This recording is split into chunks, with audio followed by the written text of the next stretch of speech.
அமெரிக்காவிற்கு பேரிழப்பு, சுட்டு வீழ்த்தப்பட்ட மேலும் 3 வானூர்திகள். அணுமின் நிலையத்தில் பெரும் கதிர்வீச்சு கசிவு ஏற்படும் அபாயம், ஈரான் எச்சரிக்கை. சற்று முன்னர் ட்ரம்ப் வெளியிட்ட சர்ச்சைக்குரிய பதிவு, ஈரானுக்கு மிக மோசமான வார்த்தைகளால் எச்சரிக்கை. ஈரானில் இரவோடு இரவாக தரையிறக்கப்பட்ட பீஸ்ட் ஹெலிகாப்டர்கள், அமெரிக்காவின் மின்னல் வேக நடவடிக்கை. தீவிரமடையும் வான்வழி தாக்குதலினால் நடுவானில் சுட்டு வீழ்த்தப்படும் ஏவுகணைகள், அபுதாபியில் பற்றியெறியும் ஆலை. 24 மணி நேரத்தில் குறிவைத்து அளிக்கப்பட்ட ஈரானின் முக்கிய இலக்குகள், சுட்டு வீழ்த்தப்பட்ட விமானங்கள். போர்க்களத்தில் களமிறக்கப்படும் அதிசக்தி வாய்ந்த வான் பாதுகாப்பு அமைப்பு, ஈரானின் எச்சரிக்கையினால் மீண்டும் பதற்றம். ஈரானை மிரட்டி பணிய வைக்கும் ட்ரம்ப், எல்லாவற்றையும் தகர்ப்பேன், சர்வதேச ஊடக பேட்டியில் ட்ரம்ப் ஆவேசம். ஈரானிய எரிசக்தி நிலையங்கள் மீது இஸ்ரேல் நடத்தவுள்ள பாரிய தாக்குதல். ஈரானில் நடைபெற்ற பாரிய தாக்குதல், அளிக்கப்பட்ட பல ராணுவ தலைவர்கள், ட்ரம்ப் பகிர்ந்துள்ள பரபரப்பு காணொளி. அமெரிக்காவின் C-130 விமானம் மற்றும் 2 ஹெலிகாப்டர்கள் சுட்டு வீழ்த்தப்பட்டன. மீட்பு நடவடிக்கையின் போது தாக்குதல், ஈரான் தெரிவிப்பு. ஈரானின் ராணுவ தளபதி சுலைமானியின் உறவினர்கள் அமெரிக்காவில் கைது.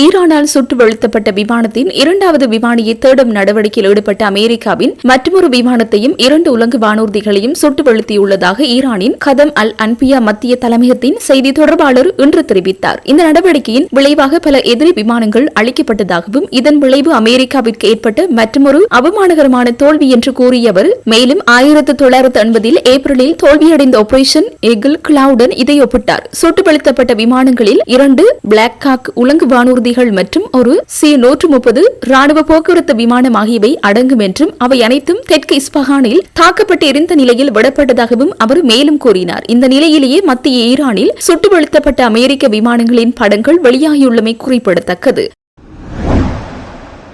ஈரானின் ஒரே செயல்பாட்டு அணுமின் நிலையமான புஷேர் அணுமின் நிலையத்தை இலக்கு வைத்து நடத்தப்பட்ட தாக்குதலால் பெரும் கதிர்வீச்சு கசிவு ஏற்படும் அபாயம் உள்ளதாக ஈரான் எச்சரிக்கை விடுத்துள்ளது. ஈரானின் புஷேர் அணுமின் நிலையத்திற்கு அருகே அமெரிக்கா மற்றும் இஸ்ரேல் படைகள் இணைந்து தாக்குதல் நடத்தியுள்ளமை சர்வதேச அளவில் பெரும் பதற்றத்தை உருவாக்கியுள்ளது. இந்த தாக்குதல் தொடர்பாக ஈரான் வெளியுறவுத்துறை அமைச்சர் அப்பாஸ் அராக்ஷி ஐநா பொதுச் செயலாளர் ஆண்டோனியோ குட்ரோஸிற்கு அவசர கடிதம் ஒன்றை அனுப்பியுள்ளார். இந்த கடிதத்தில் இந்த தாக்குதலின் காரணமாக அணுமின் நிலையத்தில் கதிர்வீச்சு கசிவு ஏற்படும் நேரடி அச்சுறுத்தல் ஏற்பட்டுள்ளது என்றும் அணுசக்தி நிலையங்கள் மீதான இத்தகைய தாக்குதல்கள் ஈரான் நாட்டை மட்டும் பாதிக்காது என குறிப்பிட்டுள்ளார். இது ஒட்டுமொத்த மத்திய கிழக்கு பிராந்தியத்திற்கும் மனித மற்றும் சுற்றுச்சூழல் ரீதியாக மிகப்பெரிய பேரழிவை ஏற்படுத்தும். இத்தகைய நடவடிக்கைகள் சர்வதேச பாதுகாப்பு விதிகளுக்கு முரணானது என்பதையும் அவர் அதில் சுட்டிக்காட்டினார். இந்த நிலையில் பிப்ரவரி மாதத்தின் பிற்பகுதியிலிருந்து அணுசக்தி தொடர்பான தளங்கள் மீது நடத்தப்பட்டதாக பதிவான பல தாக்குதல்களை அமைச்சர் பட்டியலிட்டார். அதன்படி மார்ச் 1 அன்று ஈரானின் நடன்ஸ் அணுசக்தி நிலையம் 2 தனித்தனி தாக்குதலில் தாக்கப்பட்டதுடன் மார்ச் 17 அன்று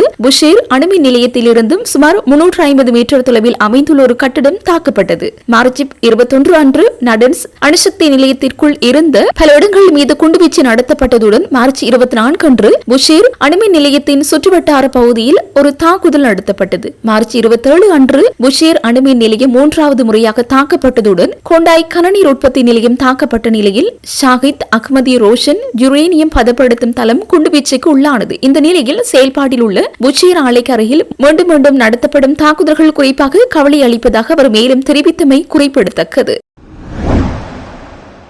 அமெரிக்க ஜனாதிபதி டொனால்ட் ட்ரம்ப் ட்ரூத் சோஷியல் தளத்தில் ஈரானுக்கு மிகவும் கடுமையான மற்றும் மிக மோசமான வார்த்தைகள் கலந்த எச்சரிக்கையை விடுத்துள்ளார். ஹோர்முஸ் நீரிணையை உடனடியாக திறக்குமாறு ஈரானுக்கு அவர் விடுத்துள்ள இந்த கட்டளை சர்வதேச அரசியலில் பெரும் பரபரப்பை ஏற்படுத்தியுள்ளது. கடந்த பிப்ரவரி மாத இறுதியில் போர் ஆரம்பித்தது முதல் ஹோர்முஸ் நீரிணை முடக்கப்பட்டுள்ளது. இதனை மீண்டும் திறக்க வேண்டும் என ஈரான் அரசுக்கு ஜனாதிபதி ட்ரம்ப் வழங்கியிருந்த காலக்கெடு எதிர்வரும் திங்கட்கிழமையுடன் முடிவடைகின்றது. இந்த நிலையில் ஈரான் இதற்கு பணியாததால் ஆத்திரமடைந்த அவர் ஈரானின் சிவில் கட்டமைப்புகளை இலக்கு வைப்பதாக பகிரங்கமாக அச்சுறுத்தியுள்ளார். இதுகுறித்து அவரின் பதிவில் மிகவும் மோசமான வார்த்தைகளை பயன்படுத்தியுள்ள ஜனாதிபதி ட்ரம்ப் ஈரானை நோக்கி அறிவற்றவர்களே என சாடியுள்ளார். மேலும் செவ்வாய்க்கிழமை ஈரானில் மின் உற்பத்தி நிலையங்கள் மற்றும் பாலங்களுக்கு ஆபத்தான நாளாக இருக்கும். இதுவரை இல்லாத அளவுக்கு ஒரு பேரழிவை நீங்கள் சந்திக்கப் போகிறீர்கள். ஹோர்முஸை திறக்காவிட்டால் நீங்கள் நரகத்திற்கு வாழ வேண்டியிருக்கும். பொறுத்திருந்து பாருங்கள் என எச்சரித்துள்ளார். அத்துடன் தனது ஆக்ரோஷமான எச்சரிக்கை பதிவின் இறுதியில் பிரைஸ் வெற்று அல்ல என்ற வாசகத்துடன் அவர் இணைத்துள்ளார். இது பலரையும் வியப்பில் ஆழ்த்தியுள்ளதுடன் பதற்றத்தையும் அதிகரித்துள்ளது.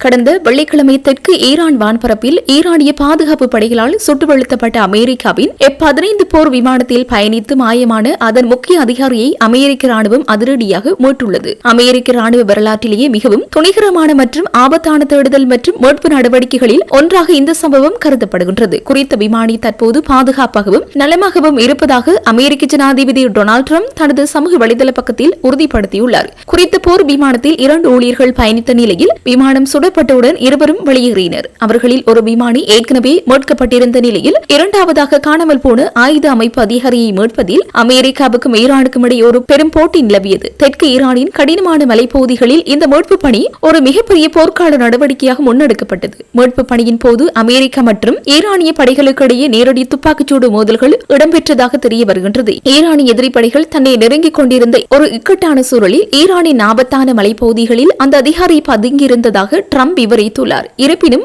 அமெரிக்காவின் உயர்மட்ட அதிகாரிகள் 24 மணி நேரமும் அவரது இருப்பிடத்தை கண்காணித்து இந்த மீட்பு பணியை மிக துல்லியமாக திட்டமிட்டுள்ளனர். இந்த நடவடிக்கையின் போது டசின் கணக்கான போர் விமானங்கள் ஈரான் எல்லைக்குள் அனுப்பப்பட்டுள்ளன. இதில் அமெரிக்க தரப்பில் உயிரிழப்புகளோ அல்லது படுகாயங்களோ ஏற்படவில்லை என தெரிவிக்கப்பட்டுள்ளது. ஈரானின் வான் பாதுகாப்பு மண்டலத்திற்குள் ஏவுகணைகள் மற்றும் ரேடார் அச்சுறுத்தல்களுக்கு மத்தியிலும் இந்த அசாத்தியமான மீட்பு பணி நடைபெற்றுள்ளது. இதில் HH-60W ஜொலிஹிரேன் 2 மீட்பு ஹெலிகாப்டர்கள், A-10 பாக்தாக் தாக்குதல் விமானங்கள், HC-130 வான்வழி எரிபொருள் நிரப்பு விமானம் மற்றும் F-35 ஸ்டெல்த் விமானங்கள் பயன்படுத்தப்பட்டுள்ளன. அத்துடன் பீஸ்ட் என்று அழைக்கப்படும் HH-60W ஜொலிஹிரேன் 2 ஹெலிகாப்டர் மிக முக்கிய பங்கு வகித்துள்ளது. இந்த கடினமான வானிலை மற்றும் இரவு நேரங்களில் மீட்பு பணிகளை செய்யக்கூடிய அதிநவீன சென்சார்களை கொண்டது. இதேவேளை மாயமான அமெரிக்க வீரரை தேடி வந்த அமெரிக்காவின் ட்ரோன் ஒன்றை ஈரானின் இஸ்லாமிய புரட்சிகர காவல்படை சுட்டு வீழ்த்தியதாக ஈரானிய அரசு ஊடகங்கள் செய்தி வெளியிட்டுள்ளன. முன்னதாக அமெரிக்க வீரரை உயிருடன் பிடிப்பதற்காக ஈரான் முயற்சி செய்ததோடு அவரை பற்றிய தகவல் தருவோருக்கு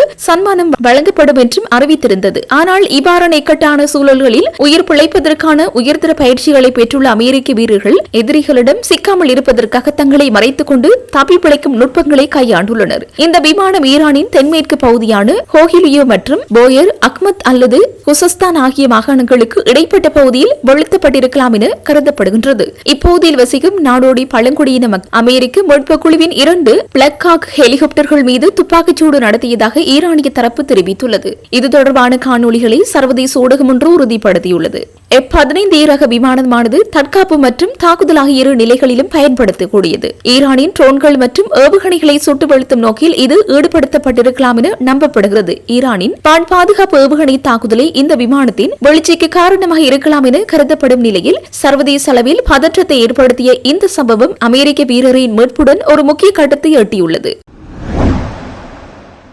ஈரான் தனது வளைகுடா அண்டை நாடுகளுக்கு எதிராக வான்வழி தாக்குதலை தீவிரப்படுத்தியுள்ள நிலையில் அபுதாபியில் போரூஜ் பெட்ரோ ரசாயன ஆலை தீப்பற்றி எரிந்துள்ளது. இந்த நிலையில் ஆலையில் ஏற்பட்ட தீயை கட்டுப்படுத்த பாதுகாப்பு படையினரும் நிவாரண குழுக்களும் ஞாயிற்றுக்கிழமை பணியாற்றி வருவதாக அபுதாபி அதிகாரிகள் தெரிவித்துள்ளனர். வான் பாதுகாப்பு அமைப்புகளின் வெற்றிகரமான இடைமறிப்புகளுக்கு பிறகு விழுந்த இடிபாடுகளால் ஆலையில் பல தீ விபத்து ஏற்பட்டுள்ளதாக அதிகாரிகள் பதிலளித்து வருகின்றனர் என்று அந்த வளைகுடா அமீரகத்தின் ஊடக அலுவலகம் தெரிவித்துள்ளது. வானில் அளிக்கப்பட்ட எரிகணையின் சிதறல்கள் ஆலையின் மீது விழுந்ததால் தீ விபத்து ஏற்பட்டதாக அதிகாரிகள் உறுதிப்படுத்தியுள்ளனர். இந்த சம்பவத்தை தொடர்ந்து ஆலையின் செயல்பாடுகளை உடனடியாக நிறுத்தி வைப்பதற்கான நடவடிக்கைகள் எடுக்கப்பட்டுள்ளன. ஆலைக்கு ஏற்பட்ட சேதம் குறித்த முழுமையான மதிப்பீடு மேற்கொள்ளப்படும் வரை இந்த நிறுத்தம் அமலில் இருக்கும் என்று அபுதாபி ஊடக அலுவலகம் வெளியிட்டுள்ள அதிகாரப்பூர்வ அறிக்கை தெரிவிக்கின்றது. இருப்பினும் இந்த தீ விபத்துகளால் இதுவரை எந்த காயமோ அல்லது உயிரிழப்போ ஏற்படவில்லை என்று அறிக்கை மேலும் குறிப்பிடுகின்றது. தீயை கட்டுப்படுத்த தேவையான அனைத்து நடவடிக்கைகளும் எடுக்கப்பட்டுள்ளன. கடந்த 24 மணி நேரத்தில் மத்திய மற்றும் மேற்கு ஈரானில் 120க்கும் மேற்பட்ட இலக்குகளை இஸ்ரேலிய ராணுவம் வெற்றிகரமாக தாக்கியுள்ளதாக வெளிநாட்டு ஊடகம் செய்தி வெளியிட்டுள்ளது. சமூக ஊடகத்தில் சிறப்பு அறிக்கை வெளியிட்ட இஸ்ரேலிய விமானப்படை ஈரானிய ஆட்சிக்கு சொந்தமான பல மையங்கள் தாக்கப்பட்டதாக கூறியுள்ளது. குறிப்பாக ஈரானிய புரட்சிகர காவலர் படைக்கு சொந்தமான பொலிஸ்டிக் ஏவுகணை அமைப்புகள், ஆளில்லா வான்வெளி வாகனங்கள், சேமித்து வைக்கும் இடங்கள் மற்றும் அவற்றை இயக்கும் மையங்கள், அத்துடன் வான் பாதுகாப்பு அமைப்புகள் ஆகியவற்றை குறிவைத்து இந்த தாக்குதல் நடத்தப்பட்டதாக தெரிவிக்கப்படுகின்றது. இருப்பினும் இந்த தாக்குதல்கள் மற்றும் அளிக்கப்பட்ட இலக்குகள் குறித்து உறுதியான ஆதாரங்களை வழங்க இஸ்ரேலிய ராணுவம் இதுவரை எந்த நடவடிக்கையும் எடுக்கவில்லை என்று வெளிநாட்டு ஊடக அறிக்கைகள் குறிப்பிடுகின்றன. அமெரிக்க போர் விமானங்கள் வீழ்த்தப்பட்டதை தொடர்ந்து தங்களது வான்வெளியை முழுமையாக கட்டுப்பாட்டிற்குள் கொண்டுவரப்போவதாக ஈரான் சபதம் செய்துள்ளது. இதற்காக அதிநவீன மற்றும் சக்தி வாய்ந்த வான் பாதுகாப்பு அமைப்புகளை போர்க்களத்தில் அறிமுகப்படுத்த உள்ளதாக ஈரான் எச்சரிக்கை விடுத்துள்ளது. உடன்பாட்டிற்கு வர 48 மணி நேர கால அவகாசம் ஈரானுக்கு வழங்கப்பட்டுள்ளதாக அமெரிக்க ஜனாதிபதி டொனால்டு டிரம்ப் நேற்றைய தினம் அறிவித்ததனை அடுத்து ஈரான் இந்த எச்சரிக்கையினை விடுத்துள்ளது. விமானங்களை தாக்குவதற்காக உள்நாட்டில் தயாரிக்கப்பட்ட புதிய வான் பாதுகாப்பு அமைப்புகளை தங்களது நாடு அறிமுகப்படுத்தி வருவதாக ஈரானிய ராணுவ செய்தி தொடர்பாளர் தெரிவித்துள்ளார். இதேவேளை சனிக்கிழமை தென்மேற்கு ஈரானில் உள்ள ஒரு அணுமின் நிலையத்திற்கு அருகே ஏவுகணை ஒன்று தாக்கியதில் ஒருவர் உயிரிழந்தார். இதேவேளை ஈரானுடனான சாத்தியமான போர் நிறுத்த பேச்சுவார்த்தைகளில் முக்கிய பேச்சுவார்த்தையாளராக பணியாற்ற வேண்டும் என்ற அமெரிக்காவின் அழுத்தத்தை கத்தார் எதிர்த்து வருகின்றமை குறிப்பிடத்தக்கது.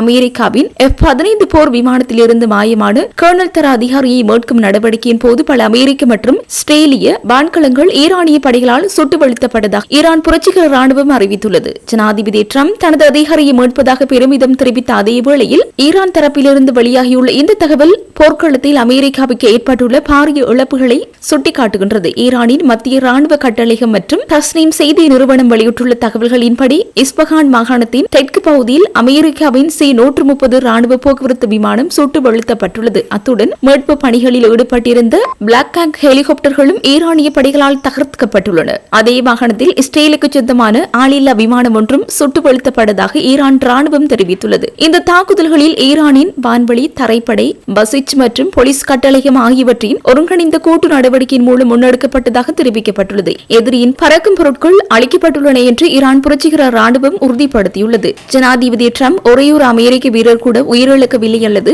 காயமடையவில்லை என கூறி வரும் நிலையில் ஈரான் தரப்பிலிருந்து போக்குவரத்து விமானங்கள் மற்றும் ஹெலிகாப்டர்கள் வீழ்த்தப்பட்டதாக வெளிவந்துள்ள செய்தி போரின் உண்மைத்தன்மை தொடர்பில் முரண்பட்ட கருத்துக்களை தோற்றுவித்துள்ளது.